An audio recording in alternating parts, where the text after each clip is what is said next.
She insisted I meet her perfect ex and said, "I want you to be more like him." I just smiled and shook his hand. But when I hired him for a job and became his boss, I taught him a few things instead.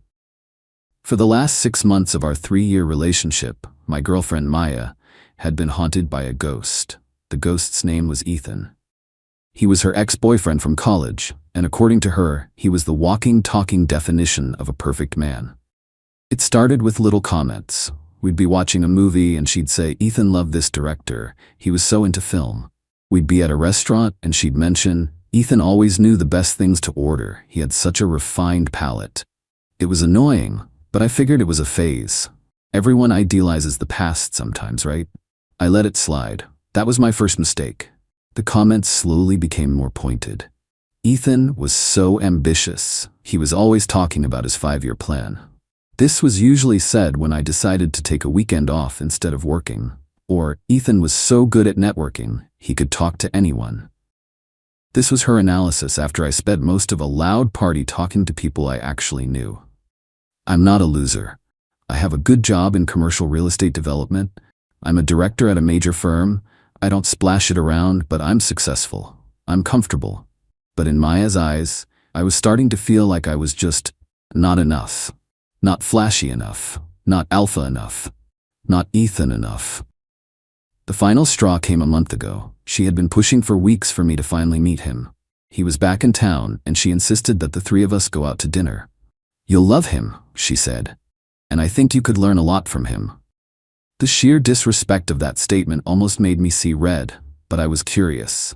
I had to see this god among men for myself, so we went. We met at one of those ridiculously overpriced steakhouses downtown. Ethan was exactly what I expected. Perfect teeth, a watch that cost more than my first car, and an ego so big it needed its own chair. He had that slick, corporate look down to a science. He spent the first 10 minutes of dinner talking about a big deal he just closed. He then turned his attention to me.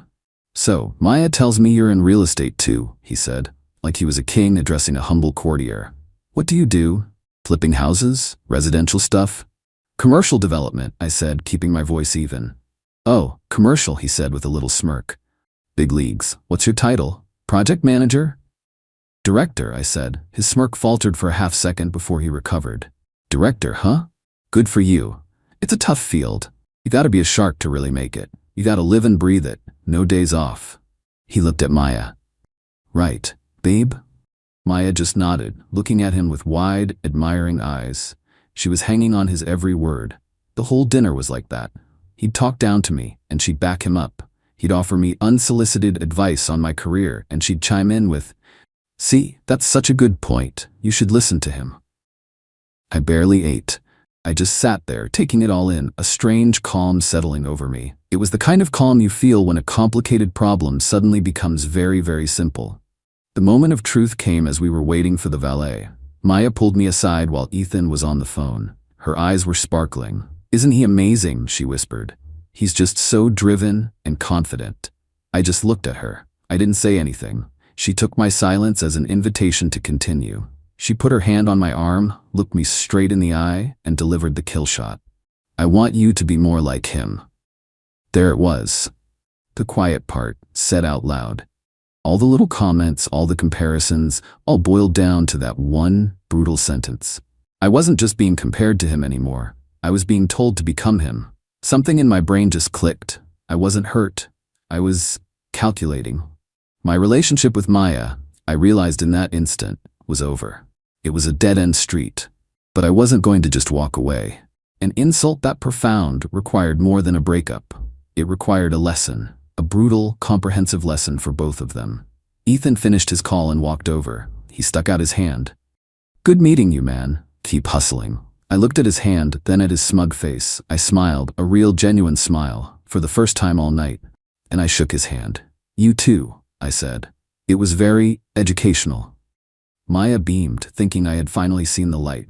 She had no idea. I wasn't just shaking his hand. I was sizing him up. I was identifying his weaknesses. Because in that moment, a plan began to form in my mind. A beautiful, intricate, and absolutely devastating plan. Maya wanted me to be more like Ethan. Fine. But I wasn't going to emulate him. I was going to own him. Update 1. It's been a little over 6 weeks since that disastrous dinner. In that time, I've been the perfect, supportive boyfriend on the surface. Underneath, I've been moving pieces around a chessboard that only I can see. My first move was to find out everything I could about Ethan. He had mentioned he was a senior project manager for a rival development firm. He was good, but he had a reputation for being arrogant and taking credit for his team's work. He was all style, with just enough substance to get by. His resume was impressive, but I knew his type. Allergic to details, overconfident in his own abilities, and always looking for the next big thing to slap his name on. He was a perfect target. My company has been planning a massive new project for over a year. It's a flagship development, a 50-story, mixed-use skyscraper we're calling the Skyview Tower. It's the biggest project our firm has undertaken, and it's my baby. I've been leading the pre-development phase from the beginning. I have final say on everything, including the hiring of the core project team. The week after the dinner, I went to my boss and our head of HR. I told them that for the Skyview Tower, I wanted to create a new, high-level position, lead project executive. It would be a step above a senior PM with a bigger title and a much bigger salary. This person would be the public face of the project's execution, responsible for the day-to-day management, reporting directly to me. I made the compensation package so ridiculously attractive that it would be impossible for an ego-driven guy like Ethan to ignore. It was bait, pure and simple, and I was making it irresistible. My boss loved the idea. HR got to work drafting the job description, which I personally reviewed and tweaked. I made sure it was full of corporate buzzwords like synergy, paradigm shifting, and disruptive innovation. It sounded impressive, but it was also vague enough that a bull artist like Ethan would think he was a perfect fit. The job was posted on all the major industry sites, and just as I'd planned, Maya became my unwitting spy.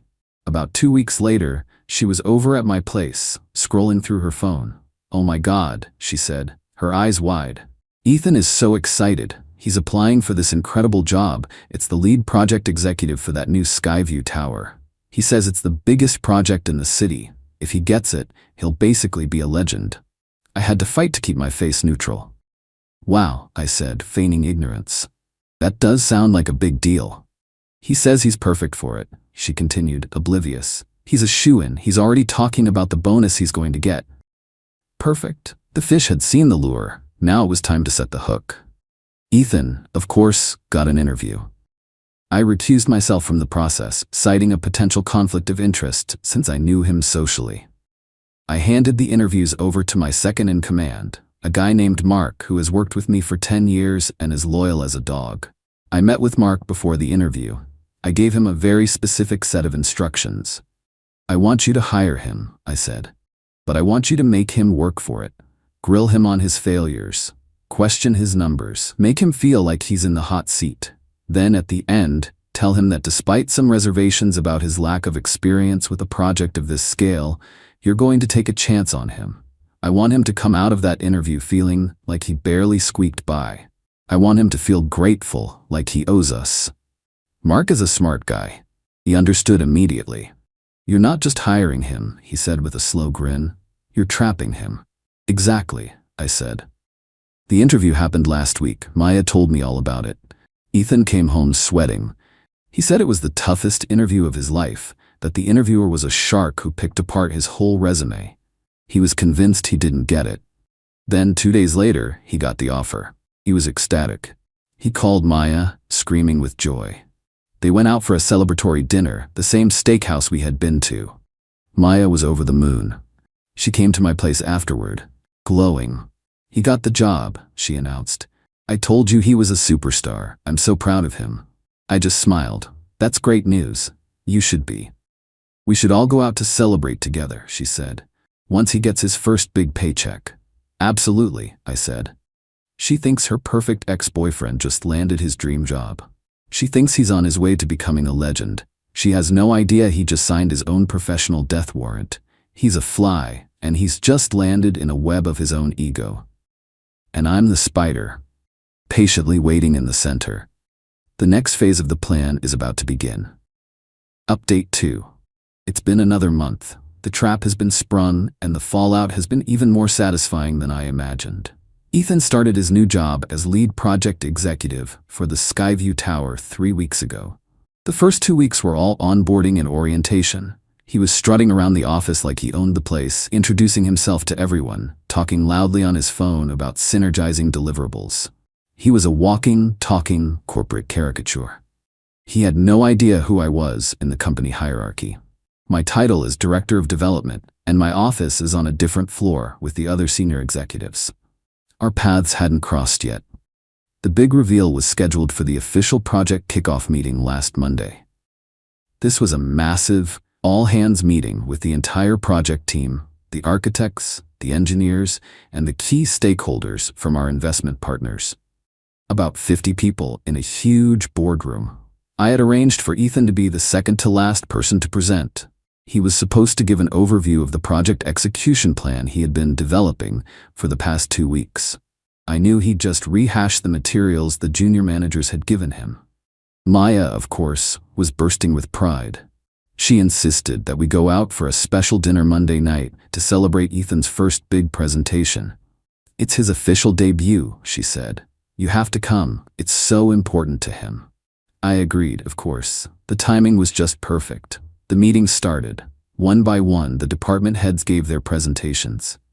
Then it was Ethan's turn. He walked to the front of the room, oozing confidence. He launched into his presentation, full of big promises and empty jargon. He was loving the attention. When he was done, there was some polite applause.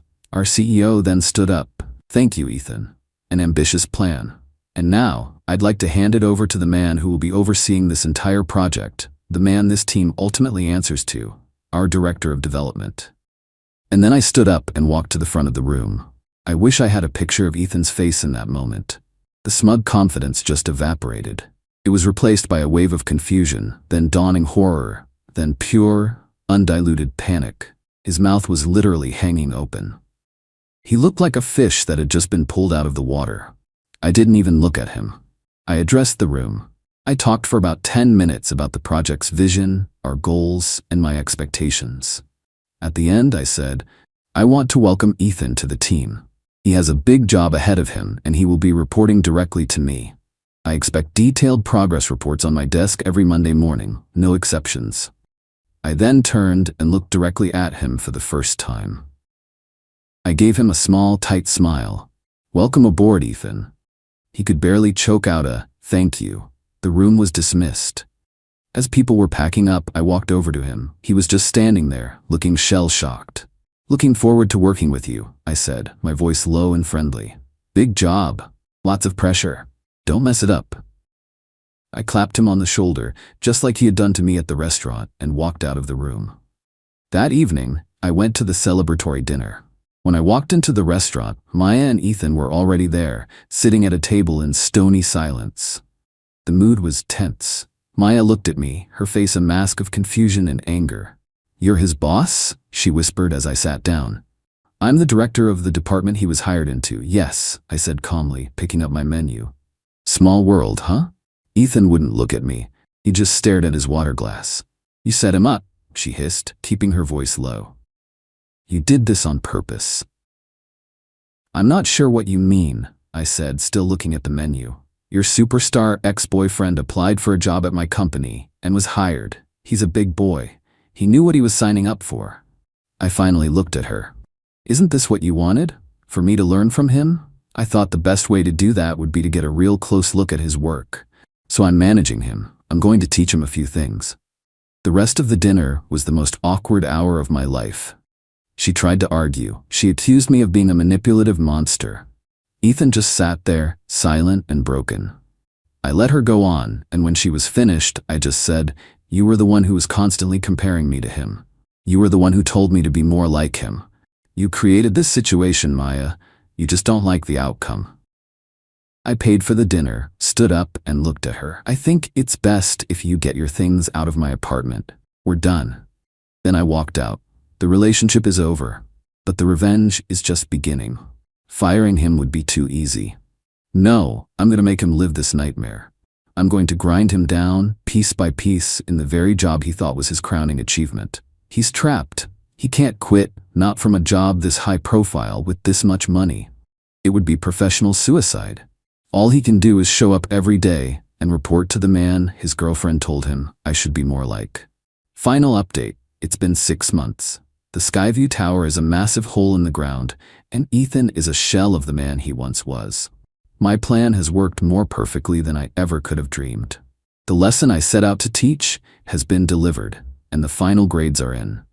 The first month of Ethan working for me was a slow, methodical dismantling of his ego.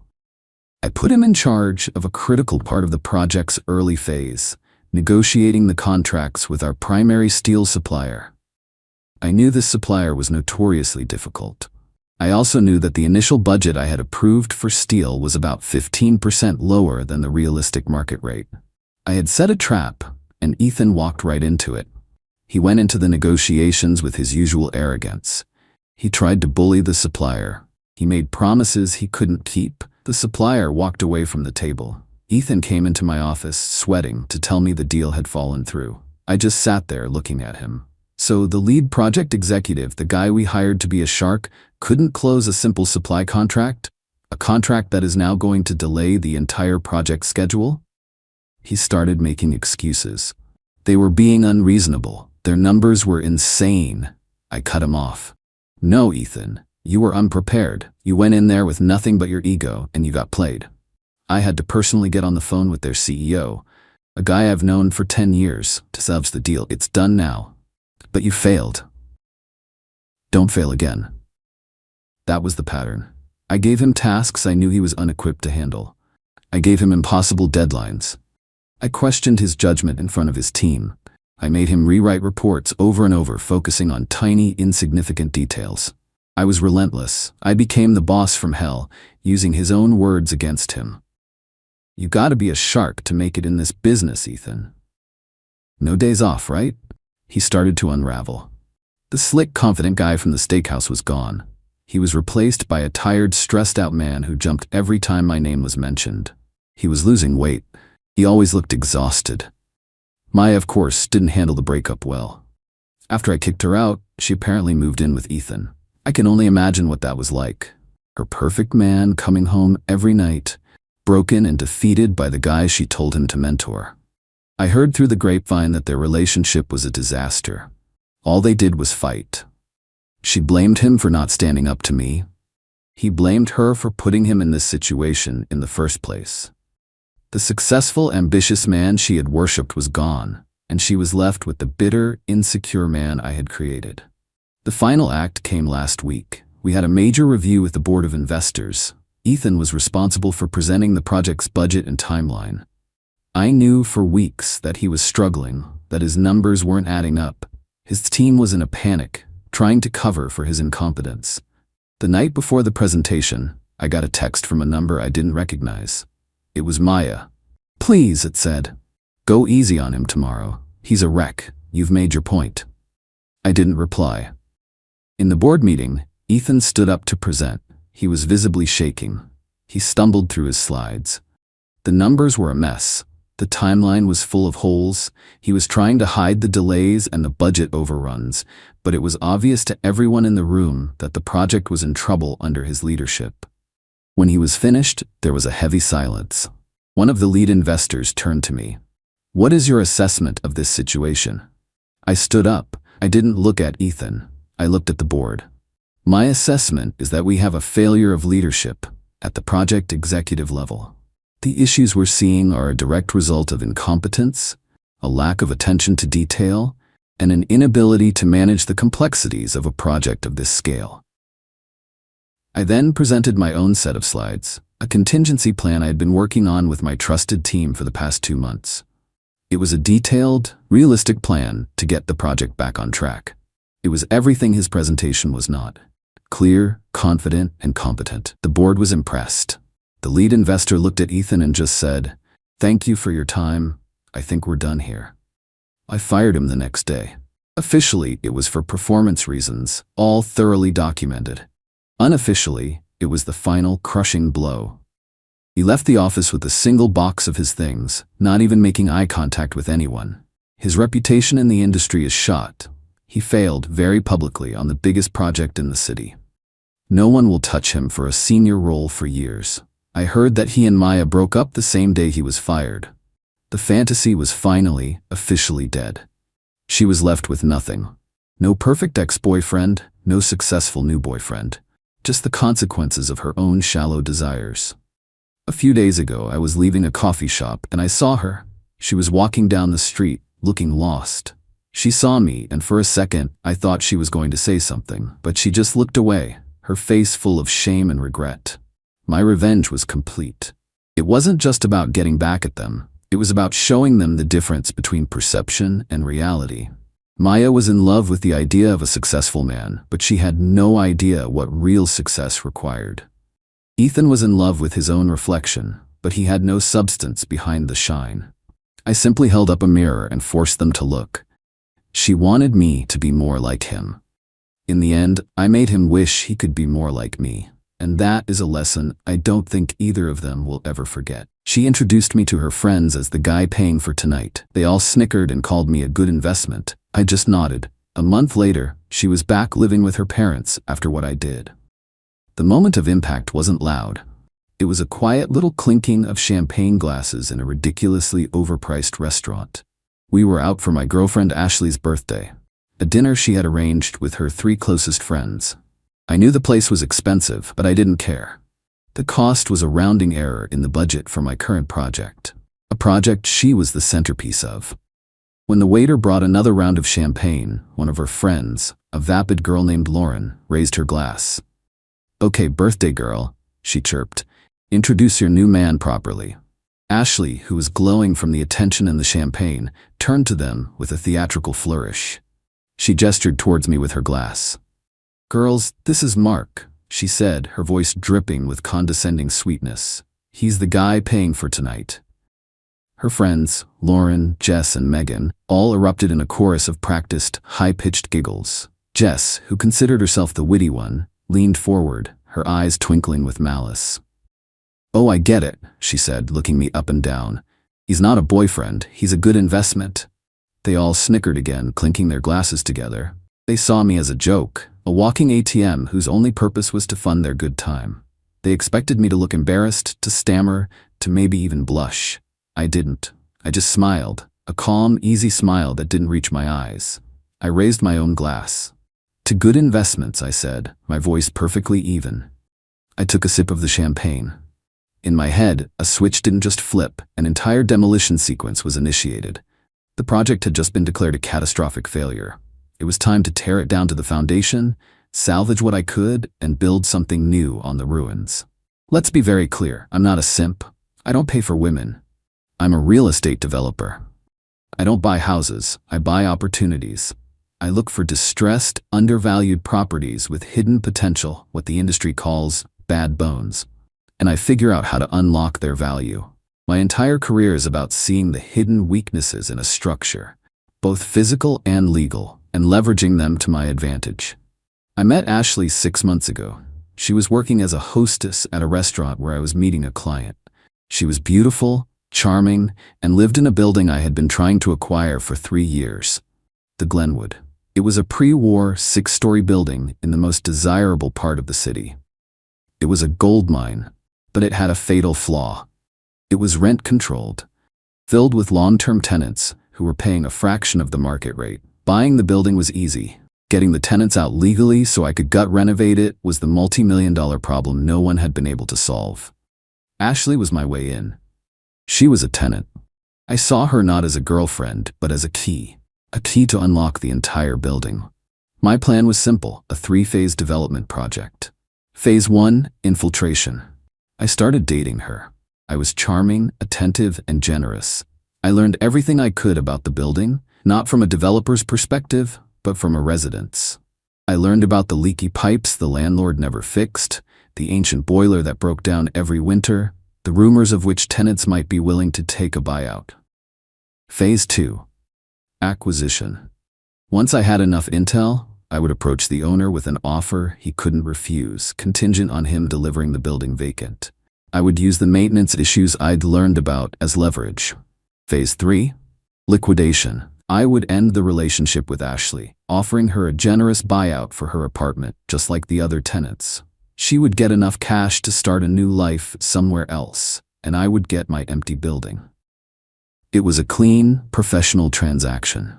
My investment in her, the dinners, the gifts, the time, was simply the cost of due diligence. It was a budget line item for on-site reconnaissance. Her comment at that dinner and her friend's snickering reinforcement changed the project parameters. She hadn't just revealed herself to be shallow and disrespectful. She had revealed herself to be a hostile variable, a liability. She and her friends saw me as an investment to be exploited. It was time to show them what happens when a developer decides to foreclose on a bad asset. Update 1. The night of the dinner was the beginning of the end, and I was the only one who knew it. When the bill came, a staggering $2,000, I didn't flinch. I placed my black card on the little tray. As the waiter walked away, I looked at Ashley and her friends, who were all happily scrolling through their phones, posting pictures of the meal I had just paid for. "You know, Jess," I said, my voice casual. "You're right, I am a good investment. The best investments, in my experience, are the ones that provide detailed data." I smiled. They all just looked at me, confused. They thought it was a strange, clumsy attempt at a joke. The next morning, I initiated phase 1 of the new plan, hostile audit. My first move was to analyze the asset's core vulnerabilities. Ashley's primary source of power was her apartment at the Glenwood. She paid a ridiculously low rent of $800 a month for a one-bedroom that should have been $4,000.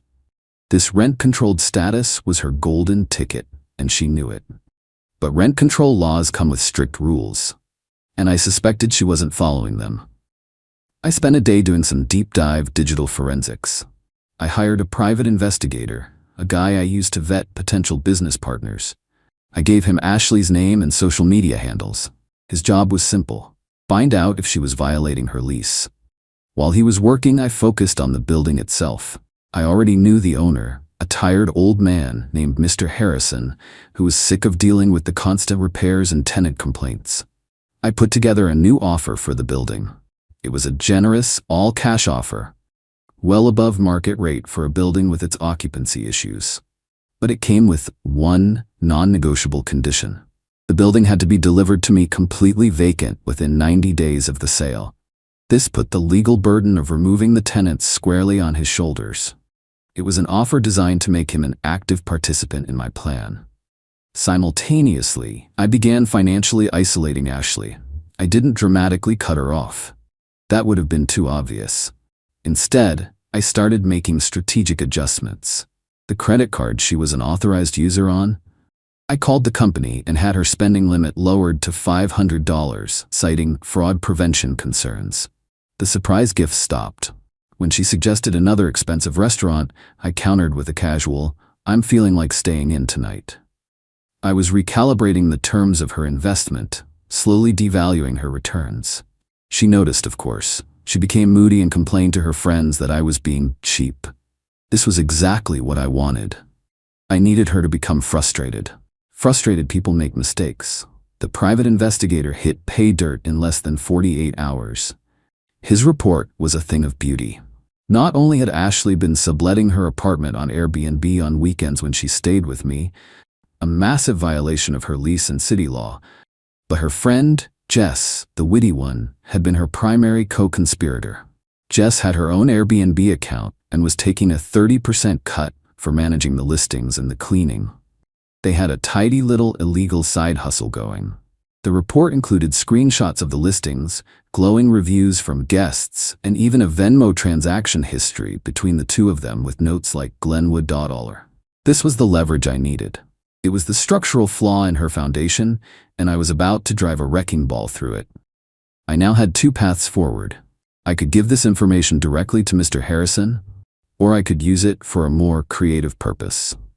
I chose creativity. I drafted a formal, anonymous complaint letter. It was written from the perspective of a concerned fellow tenant at the Glenwood. The letter detailed the illegal Airbnb operation, citing specific dates and listing numbers. It spoke of strange people coming and going at all hours, loud parties, and a general feeling of insecurity in the building. It was a work of art designed to trigger a specific and aggressive response from any landlord. I didn't send it to Mr. Harrison. Not yet. I sealed it in an envelope and placed it in my briefcase. It was my ace in the hole. First, I needed to meet with the landlord and get him on my side. Update 2. My meeting with Mr. Harrison took place a week after the disastrous birthday dinner. I met him at a coffee shop near the Glenwood. He looked exhausted.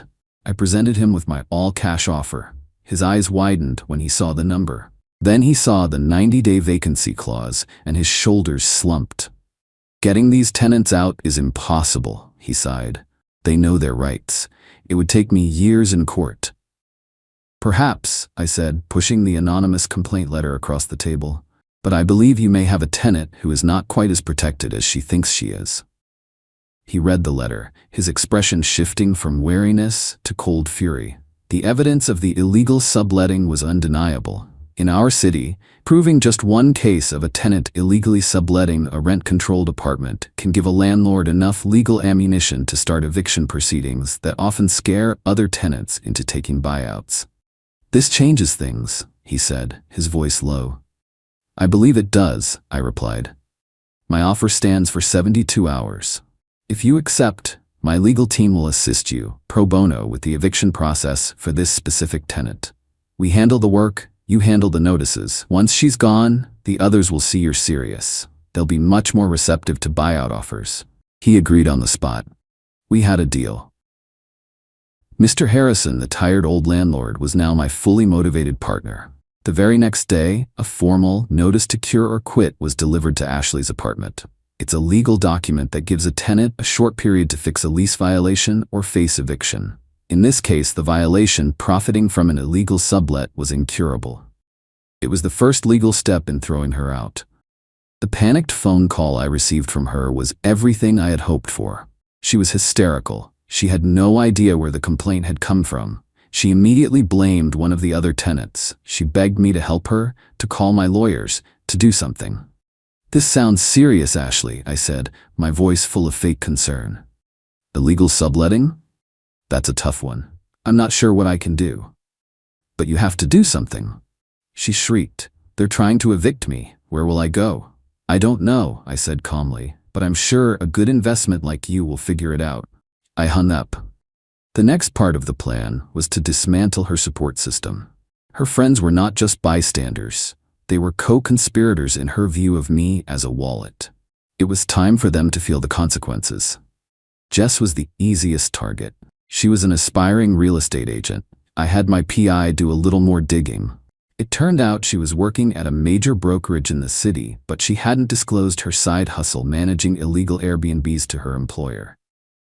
That kind of activity is a major ethics violation and can get an agent's license suspended. I made another anonymous phone call, this time to the ethics hotline of her real estate firm. I laid out the whole story, explaining that one of their agents was actively participating in and profiting from illegal rental schemes. I provided the same evidence my PI had gathered. The fallout for Jess was swift. She was called into a meeting with her managing broker and immediately fired. Her career as a real estate agent was over before it had even started. With Jess out of the picture, I focused on the others. Lauren and Megan both worked in fashion, an industry built on reputation and connections. I used a third party, a PR consultant I sometimes work with, to discreetly spread a story within their professional circles. The story was simple, a cautionary tale about a group of young women who had latched onto a wealthy developer, only to have it blow up in their faces when their friend was evicted for illegal activities, and another was fired for ethics violations. I didn't name names. I didn't have to. The details were specific enough that everyone in their small, gossipy industry knew exactly who the story was about. Suddenly, Ashley's friends found that their own brands were tainted by their association with her. They were seen as greedy, untrustworthy, and unprofessional. The lunch invitations dried up. The networking opportunities vanished. They had hitched their wagons to Ashley's rising star, and now they were all going down with her. They abandoned her instantly, cutting off all contact to save their own skins. In the span of 2 weeks, Ashley was facing eviction, had been cut off financially, and had been completely abandoned by her entire circle of friends. She was alone, isolated in a building where the landlord now saw her as the enemy, and where other tenants were beginning to get nervous buyout offers from Mr. Harrison's lawyers, my lawyers. Her entire world, which was built on the foundation of my money and her rent-controlled apartment, was collapsing. And she still had no idea that I was the one behind it all. Final update. It has been a month since Ashley's birthday dinner. The project is complete. The eviction process went through exactly as planned. Faced with irrefutable evidence, Ashley had no choice but to take a tiny, nuisance value buyout from Mr. Harrison and agree to vacate the apartment. She got $5,000, barely enough for a security deposit on a closet in the suburbs. The day she was moving out, I arranged to be there. Not to gloat, but to oversee the final transfer of the asset. I was there with Mr. Harrison to do a final walkthrough of the building I was about to own. As Ashley was hauling the last of her boxes to a beat-up car her dad had driven in from her hometown, she saw me. She dropped the box. Her face was a storm of confusion, fury, and finally, a horrifying dawning realization. "You," she whispered. "This was you. All of it." I just nodded. "It was a business decision, Ashley," I said, my voice calm. "You and your friends defined the terms of our relationship. You called me an investment. I simply decided to liquidate." "You destroyed my life," she screamed, tears starting to stream down her face. "My friends won't talk to me. Jess lost her job. I have nowhere to go." "Correction," I said, taking a step closer. "You destroyed your own life with your arrogance. Jess lost her job because she was unethical. Your friends abandoned you because your stock crashed. You are not the victim here. You are the bad investment. You are a distressed asset, and you have been successfully flipped." Mr. Harrison and I completed the sale of the building that afternoon. I now own the Glenwood. My construction crews are already inside, beginning the gut renovation. The other tenants all took generous buyouts and have moved on. As for Ashley, I heard she moved back in with her parents. Her grand life in the city, funded by a man she thought she was playing, is over. Her friends are radioactive in their industries, their reputations in tatters. They learned a hard lesson in finance. When you bet against the house always wins.